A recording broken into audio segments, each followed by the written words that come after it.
ನನಗೆ ನೀವು ಹೇಳೋ ತಕ್ಕ ನಿಮ್ಮ ಕಷ್ಟ ನಂಗೆ ಅರ್ಥನೇ ಆಗ್ಲಿಲ್ಲ. ಎಲ್ಲ ಅರ್ಥ ಆಗಂಗಿದ್ರೆ ಈ ಥರ ಖಾಲಿ ಸೆಟ್ ಬಿಟ್ಕೊಂಡು ಯಾಕಪ್ಪ ಓಡಾಡ್ತಿದ್ದೆ? ನೋಡ್ರೆ ಈಗ ಏನಾಗ್ಬೇಕು ಹೇಳಿ, ನಿಂತ ಜಾಗದಲ್ಲಿ ಮಾಡ್ಬಿಡ್ತೀನಿ. ಅಪ್ಪ ತಂದೆ, ಎಲ್ಲ ಕೆಲಸನೂ ನಿಮ್ಮ ಜಾಗದಲ್ಲೇ ಮಾಡೋಕ್ಕಾಗಲ್ಲ ಕಂದ. ಒಂದಷ್ಟು ಕೆಲ್ಸಗಳನ್ನ ಓಡಾಡ್ಕೊಂಡು ಮಾಡ್ಬೇಕಾಯ್ತದೆ. ನೋಡ್ರೆ ಇವಾಗ ನೀವೇ ನನಗೆ ಬೇಡ ಅಂತ ಹೇಳಿ ಪುರಾಣ ಶುರು ಹಚ್ಕೊಂಡ್ರಲ್ಲ, ಅದೇನ್ ಮಾಡ್ಬೇಕು ಹೇಳಿ ಮಾಡ್ತೀನಿ. ಆಡ ಬೋಳ್ಬುಂಡ ಮಧುರ ಅವರು ಕರಾಟೆ ಕ್ಲಾಸ್ ಶುರು ಮಾಡ್ಯಾರೆ. ಅದರಲ್ಲಿ ಹೆಣ್ಣಾಯ್ಕ ನಿಮ್ಮಂಥ ಪುಂಡ್ರಿಂದ ಹೆಂಗೆ ತಪ್ಪಿಸ್ಕೋಬೇಕು ಅನ್ನೋ ಉದ್ದೇಶ ಇಟ್ಕೊಂಡ್ರೆ ಅದಕ್ಕೆ ಅವ್ರಿಗೊಂದು ಪಂಚಿಂಗ್ ಬ್ಯಾಗ್ ಬೇಕಂತೆ. ಆ ಪಂಚಿಂಗ್ ಬ್ಯಾಗ್ ನೀನಾದಯ? ಗೌಡ್ರೆ ಗಂಡಸ್ರ ಹತ್ರ ಎಷ್ಟು ಬೇಕಾದ್ರೆ ಹೊಡ್ಸ್ಕೊತೀನಿ, ಆದ್ರೆ ಹೆಣ್ಮಕ್ಳ ಹತ್ರ ಒಂದೇಟು ಹೊಡ್ಸ್ಕೊಳಲ್ಲ. ಬೇಕಾದ್ರೆ ನೀವು ಹೊಡಿತೀರಾ, ಹೊಡೀರಿ. ಈ ಏರಿಯಾ ಹೆಣ್ಮಕ್ಳಿಗೆ ಮೊದ್ಲೇ ನನ್ನ ಮೇಲೆ ಕಣ್ಣಿದೆ. ನಾನು ಹೋಗಿ ಅವ್ರ ಮುಂದೆ ನಿಂತ್ಕೊಂಡ್ಬಿಟ್ರೆ ಸಿಕ್ಕಿದ್ದೆ ಸೀರೋಣ ಅಂತ ಹಿಡ್ಕೊಂಡು ಬಾಸುಂಡೆ ಬರ್ಸ್ಬಿಡ್ತಾರೆ.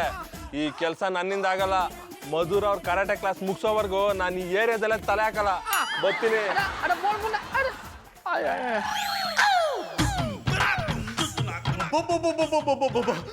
ಮಧು, ಈ ಡ್ರೆಸ್ ಅಲ್ಲಿ ಎಷ್ಟು ಸಖತ್ ಕಾಣ್ತಿದ್ಯಾ ಗೊತ್ತಾ? ನೀನು ಗ್ರೂಮಿಂಗ್ ಕ್ಲಾಸ್ ನಡೆಸೋದಕ್ಕಿಂತ ಕರಾಟೆ ಕ್ಲಾಸ್ ನಡೆಸೋದೇ ಚಂದ. ಜಾನಿ, ನೀನ್ ನನ್ನ ಹತ್ರ ಮಾತಾಡ್ಬೇಡಿ. ಹೆಣ್ಮಕ್ಳಿಗೆ ರಕ್ಷಣೆ ಮಾಡ್ಬೇಕು ಅಂತ ಎಷ್ಟು ಹೋರಾಡ್ತಿದ್ದೀನಿ. ಹೆಲ್ಪ್ ಮಾಡೋ ಭಾವನೆ ಅಂತೂ ಇಲ್ಲ. ನಿನ್ನ ಗಂಡ ಅಂತ ಹೇಳ್ಕೊಳಕ್ಕೆ ನಾಚಿಕೆ ಆಗುತ್ತೆ.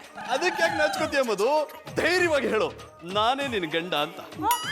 ನಿನ್ನ ಹತ್ರ ಮಾತಾಡ್ತಿದ್ರೆ ಮೈಯೆಲ್ಲ ಉರಿತಿದೆ. ಮುತ್ತುಮರಿ,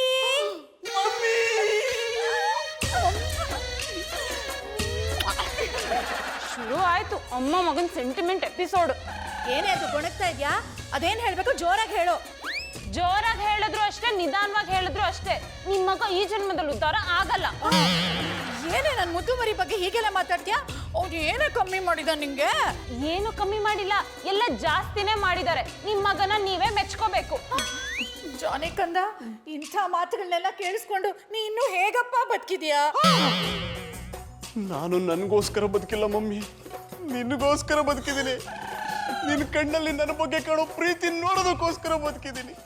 ನೀನು ಮಾಡ್ಕೊಂಡು ಬರೋ ತಿಂಡಿನ ತಿನ್ನೋದಕ್ಕೋಸ್ಕರ ಬದುಕಿದ್ದೀನಿ. ನೀನು ಕಳಿಸೋ ಮನಿ ಆರ್ಡರ್ ದುಡ್ಡು ಖರ್ಚು ಮಾಡೋದಕ್ಕೋಸ್ಕರ ಬದುಕಿದ್ದೀನಿ.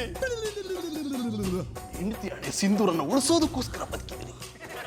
ಈಗ ಹೇಳು ಮಮ್ಮಿ, ಇದೆಲ್ಲದಕ್ಕೋಸ್ಕರ ಬದುಕಿರೋ ನನ್ನನ್ನ ಇಷ್ಟು ಕೇವಲವಾಗಿ ನೋಡೋದು ತಪ್ಪಲ್ವಾ? ಜಾನಿ, ಈ ಓವರ್ ಆಕ್ಟಿಂಗ್ ಎಲ್ಲ ಬೇಡ. ನೀ ಭಾವುಕ ನಟ ಅಂತ ಎಲ್ರಿಗೂ ಚೆನ್ನಾಗಿ ಗೊತ್ತು. ಗುರುಗಳು ಬಂದಿದಾರ ಅಂತ ಇಬ್ರು ಸೇರ್ಕೊಂಡು ನಾಟಕ ಮಾಡಬೇಡಿ. ಏನೇ ಅಮ್ಮ ಮಗ ಇಬ್ಬರು ನಾಟಕದವರು ಅಂತ ಹಂಗಿಸ್ತಾ ಇದ್ಯಾ? ನೀನ್ ಏನ್ ಮಾಡ್ತಾ ಇರೋದು? ಅತ್ತೆ ಮನೆಗೆ ಬಂದಿದ್ದಾರೆ, ಅವ್ರನ್ನ ನೋಡ್ಕೊಳ್ಳೋದ್ ಬಿಟ್ಟು ಒಳ್ಳೆ ಗರಡ್ಗಂಬ ತರ ನಿಂತಿದ್ಯಲ್ಲ. ಏನೇ ಇದು ನಿನ್ ವೇಷ? ಅತ್ತೆ, ಈ ಡ್ರೆಸ್ ನಾನು ನಾಟಕ ಮಾಡ್ಬೇಕು ಅಂತ ಹಾಕೊಂಡಿಲ್ಲ. ಸಮಾಜದಲ್ಲಿ ಹೆಣ್ಮಕ್ಳ ಮೇಲೆ ನಡೀತಿರೋ ಶೋಷಣೆ, ದೌರ್ಜನ್ಯನ ದೂರ ಮಾಡ್ಬೇಕು ಅಂತ ಅಮಾಯಕ ಹೆಣ್ಮಕ್ಳಿಗೆ ಕರಾಟೆ ಕಲ್ಸ್ಕೊಟ್ಟು ಆತ್ಮವಿಶ್ವಾಸನ ರೇಸ್ ಮಾಡ್ಬೇಕು ಅಂತಿದ್ದೀನಿ. ಆದ್ರೆ ನಿಮ್ ಮಗ ನನ್ನ ಕೆಲ್ಸದಲ್ಲಿ ಹೆಲ್ಪ್ ಮಾಡೋದ್ ಬಿಟ್ಟು ಓತ್ಲ ಹೊಡ್ಕೊಂಡು ಕೂತಿದ್ದಾರೆ. ಲೇ ಬೇಕುಫಾ, ಮಮ್ಮಿ ನಿನ್ನ ಮುದ್ದು ಮರಿಗೆ ಈ ರೀತಿ ಬೈತಿದ್ಯಾ? ಇನ್ನೂ ಕೆಟ್ಟದಾಗಿ ಬೈಬೇಕು ಅನ್ಸ್ತಾ ಇದೆ. ನಿನ್ ಪರ ವಹಿಸ್ಕೊಂಡು ಪಾಪ ನನ್ ಮುದ್ದು ಸೊಸೆನ ಏನೇನೋ ಅನ್ಬಿಟ್ನಲ್ಲೋ. ಅವಳಂತ ಒಳ್ಳೆ ಕೆಲಸ ಮಾಡಕ್ ಹೊರಟಿದ್ದಾಳೆ. ಅವಳಿಗೆ ಸಹಾಯ ಮಾಡ್ಬೇಕು ಅನ್ನೋ ಮನ್ಸು ಇಲ್ವಲ್ಲ ನಿನ್ಗೆ? ಮಮ್ಮಿ, ಇವಳು ಕರಾಟೆ ಕ್ಲಾಸ್ ನಡೆಸ್ತಿರೋ ತರ ನಾನು ಹೆಣ್ಮಕ್ಳಿಗೆ ಧೈರ್ಯ ತುಂಬೋಕೆ ಅಂತ ಪರ್ಸನಾಲಿಟಿ ಡೆವಲಪ್ಮೆಂಟ್ ಕೋರ್ಸ್ ನಡೆಸ್ತಿದ್ದೀನಿ. ಅದನ್ನ ಇವಳ ಹತ್ರ ಹೇಳ್ಕೊಂಡಿಲ್ಲ ಅಷ್ಟೇ. ನಡೆಸ್ತಿದ್ದ ತಾನೇ ಹೇಳ್ಕೊಳ್ಳೋದು. 24 ಗಂಟೆನೂ ಮನೇಲೆ ಬಿದ್ದಿರ್ತೀರಾ, ಇನ್ಯಾವ ಕೋರ್ಸ್ ನಡೆಸ್ತೀರಾ? ನೀನ್ ಹೇಳೋದೇ ಸರಿ ಕಣೋ. ಐ ಆಮ್ ಸಾರಿ ನನ್ನ ಮುದ್ದು ಸೊಸೆ. ಈ ನನ್ನ ಮಗ ನನ್ಗೆ ಇಲ್ಲಿವರೆಗೂ ಅರ್ಥ ಆಗಿಲ್ಲ. ಮುಂದೆ ಆದ್ರೂ ಅರ್ಥ ಆಗ್ತಾನೋ ಇಲ್ವೋ ಗೊತ್ತಿಲ್ಲ. ನಿನಗಾದ್ರೂ ಅವ್ನು ಅರ್ಥ ಆಗಿದಾನೋ ಇಲ್ವೋ ಅದೂ ಗೊತ್ತಿಲ್ಲ. ಆದ್ರೆ ನೀನಂತೂ ನನ್ಗೆ ಈಗ ತುಂಬಾ ಚೆನ್ನಾಗಿ ಅರ್ಥ ಆಗಿದ್ಯಾ. ಮಮ್ಮಿ, ಸೀಡಿನೇ ಉಲ್ಟಾ ಮಾಡ್ಬಿಟ್ಟಿಯಲ್ಲ. ಬರೀ ಸೀಡಿನೇ ಅಲ್ಲ, ಇಡೀ ಪ್ಲೇಯರ್ನೇ ಉಲ್ಟಾ ಮಾಡ್ಬಿಡ್ತೀನಿ. ನನ್ನ ಮುದ್ದು ಸೊಸೆ ಇಷ್ಟು ಒಳ್ಳೆ ಕೆಲಸ ಮಾಡ್ತಿದ್ದಾಳೆ. ನೀನು ಅವಳಿಗೆ ಸಹಾಯ ಮಾಡದೇ ಇದ್ರೆ ನಾನು ನಿನ್ನ ಮುಖನೂ ನೋಡಲ್ಲ. ಥ್ಯಾಂಕ್ ಯು ಸೋ ಮಚ್ ಅತ್ತೆ. ಒಂದು ಹೆಣ್ಣಿನ ಇನ್ನೊಂದು ಹೆಣ್ಣಿಗೆ ಅರ್ಥ ಆಗೋದು ಅಂತ ಕೇಳಿದ್ದೆ, ಅದನ್ನ ನೀವು ಪ್ರೂವ್ ಮಾಡ್ಬಿಟ್ರಿ. ಸದ್ಯ ಈಗ್ಲಾದ್ರೂ ನನ್ನ ಆಸೆ ಒಪ್ಕೊಂಡ್ರಲ್ಲ. ನೀನು ಇಷ್ಟು ಒಳ್ಳೆ ಕೆಲಸ ಮಾಡ್ತಿದ್ಯಾ, ಅದಕ್ಕೆ ಯಾವಾಗಲೂ ನನ್ನ ಸಪೋರ್ಟ್ ಇದ್ದೇ ಇರುತ್ತೆ. ಒಳ್ಳೆ ಕೆಲಸ ನೀನು ಮಾಡಿದ್ರು ಅಷ್ಟೇ, ಬೇರೆಯವ್ರು ಮಾಡಿದ್ರು ಅಷ್ಟೇ. ನೋಡಿದ್ರ ಜಾನಿ, ನಿಮ್ ತಾಯಿಗಿರೋ ಕಾಳಜಿ ನಿಮ್ಗಿಲ್ಲ.